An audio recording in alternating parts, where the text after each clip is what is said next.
Il y a des hommes qui disent « j'ai de la graisse au niveau des seins, j'ai l'impression d'avoir des seins. Et ça me gêne beaucoup, je n'ose pas aller à la piscine, je porte toujours des vêtements larges, des choses comme ça, ou quand je me déshabille dans l'intimité, ça me gêne. Comment je peux faire pour m'en débarrasser ?» Cette vidéo est faite pour ça. Premier point, il faut distinguer gynécomastie d'adipomastie.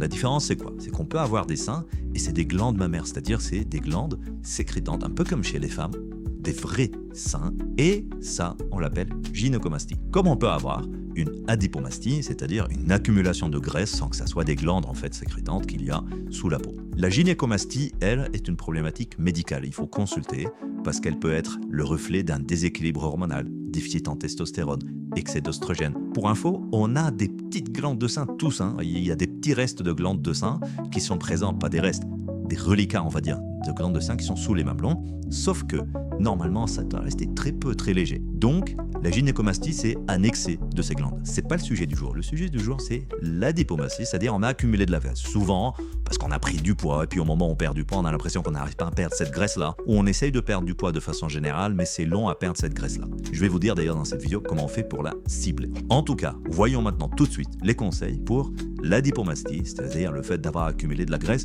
sous la peau, au niveau des seins. L'alimentation et en particulier diminuer le plus possible les apports en sucre. Pourquoi? Parce qu'il faut le plus possible pousser le corps à aller chercher la graisse qui est sous la peau, qui est autour des organes, et la transformer en source d'énergie, ce qu'on appelle les corps cétoniques. Je vous en ai parlé dans une vidéo sur comment on perd au niveau du ventre, etc. D'ailleurs, cette transformation de la graisse en source d'énergie, elle est parfois perturbée chez les personnes qui sont en obésité. Leur métabolisme, leurs enzymes ne fonctionnent pas correctement et c'est dans ces cas-là qu'on prescrit les médicaments anti-obésité. En tout cas, premier conseil, c'est de diminuer le plus possible la consommation de sucre. Et si vous voulez savoir comment on fait, allez voir la vidéo que je vous ai déjà faite sur comment on fait pour retirer le sucre de notre alimentation et quels sont les bienfaits bien au-delà de l'accumulation de graisse. Deuxième conseil, évitez au maximum de consommer dans des contenants en plastique, des bouteilles en plastique, des tupperwares en plastique que vous réchauffez au micro-ondes, des plats que vous conservez dans du plastique, etc. Pourquoi?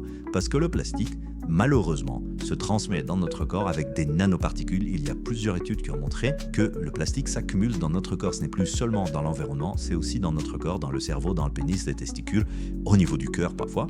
Or, le plastique peut perturber les sécrétions hormonales et donc il va augmenter artificiellement le taux d'œstrogène, hormone féminine, et diminuer artificiellement le taux de testostérone. Et ça va aider, ou plutôt aggraver, le fait d'avoir des seins. Ça va donner un mélange de gynécomastie et d'adipomastie.